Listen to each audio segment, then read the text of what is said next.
Hi there, Eric Robertson, your state representative from the 31st District from Olympia, my office. Right now I'm taking a moment away from Budget Cabinet and the Transportation Committee. This is the fiscal cutoff week. My fiscal committee is the Transportation Committee, and we are working hard on all the bills that came from policy committees that have a fiscal impact. And so we've got until Friday afternoon to complete our work there, and then all next week we'll be on the floor considering all the bills that have been referred from all the committees to the entire House, where there'll hopefully be some rigorous debate on the merits of the legislation that's passed out of these committees. As you may know, I serve on the Regulated Substances and Gaming Committee. Our work in that committee for the bills that originated in the House is over with, and also in the Labor and Workplace Standards Committee. We've completed our work last week in that committee as well, and now are taking up bills that have a fiscal impact. So many of those are over in the Appropriations Committee where my seatmate, Representative Stokesbury, serves. And so we've kind of spread ourselves out amongst the fiscal committees to best serve you back home and have your voice heard throughout the process. The other items are meeting with lots of different groups and constituents that come down to Olympia and listening to the different positions that you all have. Also, make sure you send emails, continue to read emails, and take in your input as these different bills make their way through the process here in Olympia.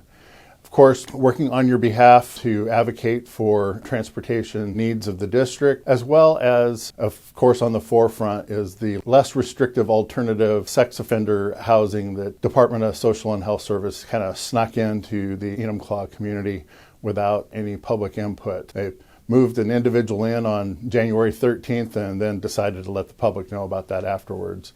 So my seatmate and I have written a couple different letters pointing out to the department how ill-suited this home is in the community. Near an elementary school bus stop is probably the worst example of a place to put serious violent sexual predators. So we're advocating for you to make sure that these folks are placed in the proper place. My opinion is that's McNeil Island, where the person came from.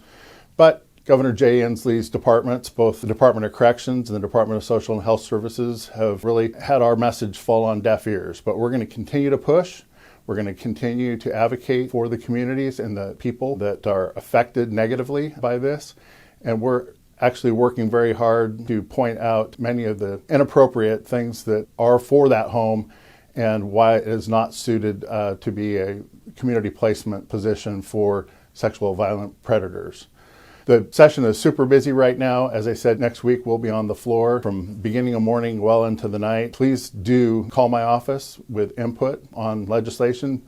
Please check out my website. There's a lot of information that we post up there periodically to keep you informed. If you can, sign up for the newsletter. It's about every week, week and a half that we send out information just to give you an update as to what's going on in Olympia.